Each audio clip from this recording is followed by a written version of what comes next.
আমি পদ্মজা, পর্ব ৩৫। লেখক ইলমা বেহেরুজ। বাসন্তী ঠোঁটে লাল রঙের লিপস্টিক মাখছেন। প্রেমা প্রান্ত বেশ আগ্রহ নিয়ে দেখছে। তারা দুজন বাসন্তীকে মেনে নিয়েছে। বাসন্তীর কথাবার্তা আর চালচলন আলাদা, যা ছোট দুটি মনকে আনন্দ দেয়। তারা আগ্রহ ভরে বাসন্তীর কথা শোনে। লিপস্টিক লাগানো শেষ হলে বাসন্তী প্রেমাকে বললেন, তুমি লাগাইবা? বাসন্তীর আরও কাছে ঘেসে বসল প্রেমা। বাসন্তী প্রেমার ঠোঁটে টকটকে লাল লিপস্টিক গাঢ় করে ঘষে দিয়ে প্রান্তকে বললেন, তুমিও লাগাইবা আব্বা? প্রান্তকে বললেন, তুমিও লাগাইবা আব্বা? জি বলল প্রান্ত। প্রেমাকে লিপস্টিকে সুন্দর লাগছে, তাই তারও ইচ্ছে করছে ঠোঁটে লিপস্টিক দিতে। বাসন্তী প্রান্তর ঠোঁটে লিপস্টিক দেওয়ার জন্য উবু হন। পূর্ণা বেশ অনেকক্ষণ ধরে এসব দেখছে। এই মহিলাকে সে একটুও সহ্য করতে পারে না। মহিলার উপস্থিতি অসহনীয় যন্ত্রণা দেয়। এক তো সৎ মা, বাপের আরেক বউ, তার ওপর এই বয়সও এত সাজগোজ করে। প্রান্তকে লিপস্টিক দিচ্ছে দেখে তার গা পিত্তি জ্বলে উঠছে। ঘর থেকে দপ দপ করে পা ফেলে ছুটে আসে। প্রান্তকে টেনে হিঁচড়ে দাঁড় করিয়ে বলল, তোর হিজড়া সাজার ইচ্ছে হচ্ছে কেন? কতবার বলেছি এই বজ্জাত মহিলার কাছে না ঘেঁষতে? পূর্ণাকে বাসন্তী ভয় পান। মেয়েটা খিটখিটে বদমেজাজি। হেমলতা বলেছেন, সেদিন দুর্ঘটনার পর থেকে পূর্ণা এমন হয়ে গেছে। হুটহাট রেগে যায়, কথা শোনে না। পদ্মজা যাওয়ার পর থেকে আরও বিগড়ে গেছে। এজন্য তিনি যথাসম্ভব পূর্ণাকে এড়িয়ে চলেন, তবুও এসে আক্রমণ করে বসে। গত 2 সপ্তাহে মেয়েটা তার জীবন অতিষ্ঠ করে তুলেছে। তিনি কাটা কাটা গলায় পূর্ণাকে বললেন, এই শিক্ষা পাইছো তুমি? গুরুজনদের সঙ্গে এমনে কথা কও? আপনি চুপ থাকেন, খারাপ মহিলা। বুড়া হয়ে গেছে, এখনো রং রং করে। চোখ মুখ বিকৃত করে বলল পূর্ণা। কথা মাটিতে পড়ার আগে তীব্র থাপ্পড়ে মাটিতে উল্টে পড়ল সে। চোখের দৃষ্টি গরম করে ফিরে তাকালো কে মেরেছে দেখার জন্য। দেখল হেমলতাকে। হেমলতা অগ্নি চোখে তাকিয়ে আছেন। চোখের দৃষ্টি দিয়েই পূর্ণাকে পুড়িয়ে ফেলবে। পূর্ণার চোখ শীতল হয়ে আসে। সে দৃষ্টি সরিয়ে নেয়। হেমলতা বললেন, নিজেকে সংযত করো, এখনো সময় আছে। পূর্ণা নতজানু অবস্থায় বলল, আমি এই মহিলাকে সহ্য করতে পারি না আম্মা। করতে হবে, ওনার এই বাড়িতে অধিকার আছে। আমি খুন করব এই মহিলাকে। রাগে তার শরীর কাঁপছে। পূর্ণার অবস্থা দেখে হেমলতা অসহায় বোধ করছেন। পূর্ণা কেন এমন হলো?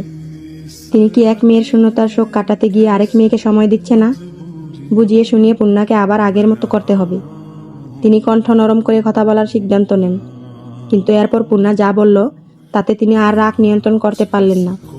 পূর্ণা বাসন্তীকে উদ্দেশ্য করে বলল, বেশ্যার মেয়ে বেশ্যাই হয়, আর বেশ্যার সঙ্গে এক বাড়িতে থাকতে ঘেন্না লাগে আমার। এই কথা শুনে রাগে দুঃখে হেমলতার শরীর কাঁপতে শুরু করে। তিনি ছুটে যান বাঁশ বাগানের দিকে। বাঁশের কঞ্চি নিয়ে ফিরে আসেন। রাগান্বিত হেমলতাকে কঞ্চি হাতে দেখে বাসন্তী দ্রুত পূর্ণাকে আগলে দাঁড়ান।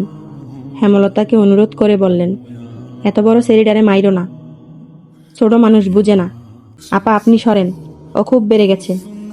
বাসন্তীর স্পর্শ পূর্ণার ভালো লাগছে না। সে ঠেলে তাকে সরিয়ে দেয়। সঙ্গে সঙ্গে হেমলতা বাঁশের কঞ্চি দিয়ে পূর্ণার পিঠে বাড়ি দিলেন। পূর্ণা আত্মনাদ করে শুয়ে পড়ল।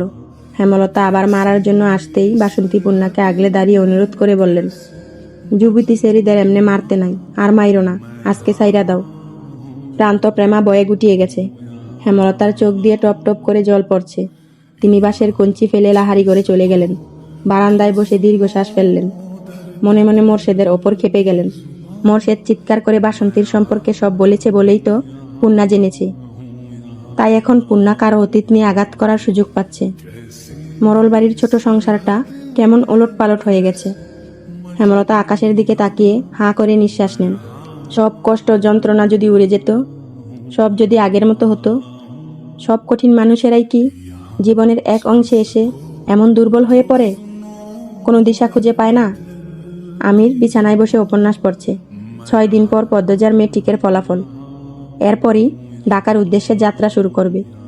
যদিও ফরিনা বেগম এই সিদ্ধান্তে রাজি নন, কিন্তু আমির মনে মনে প্রতিজ্ঞাবদ্ধ, সে পদ্মজাকে রাজধানীতে নিয়েই যাবে। পদ্মজার কথা মনে হতেই আমির বই রেখে গোসলখানার দরজার দিকে তাকালো। তার ঘরের সঙ্গে আগে গোসলখানা ছিল না, পদ্মজার জন্য করা হয়েছে। সে বই রেখে সেদিকে যাওয়ার জন্য পা বাড়ালো। তখনই পদ্মজা চিৎকার করে উঠল, আমির দৌড়ে ভেতরে ঢুকলো দরজা ঠেলে। পদ্মজা শাড়ি দিয়ে শরীর ঢেকে রেখেছে, কাঁপছে কিছুটা। আমির দ্রুত কাছে এসে বলল, কি হয়েছে? কি হয়েছে? ওখানে কে যেন ছিল, আমাকে দেখছিল। পদ্মজার ইঙ্গিত অনুসরণ করে আমির সেদিকে তাকালো। গোসলখানার ডান দেয়ালে একটা ইট সরানো। সকালে তা সরানো ছিল না। পদ্মজা কাঁদতে থাকলো। কাপড় পাল্টাতে গিয়ে হঠাৎ চোখ পড়ে দেয়ালে, আর তখনই দুটি চোখ দেখতে পায়। সে তাকাতেই সরে গেল চোখ দুটি। পদ্মজা চমকে ওঠে। আমির পদ্মজার মাথায় হাত বুলিয়ে দিয়ে বলল, শুকনো কাপড় পরে আসো, কেঁদো না। কথা শেষ করে সে বেরিয়ে যায়। যাওয়ার তাড়া দেখে মনে হলো অজ্ঞাত আগন্তুক হয়তো আমিরের পরিচিত। সে অবগত মানুষটির সম্পর্কে। পদ্মজা দ্রুত কাপড় পরে আমিরকে খুঁজতে থাকলো। আমির সোজা রেদওয়ানের ঘরের দিকে যায়। আমির সোজা রেদওয়ানের ঘরের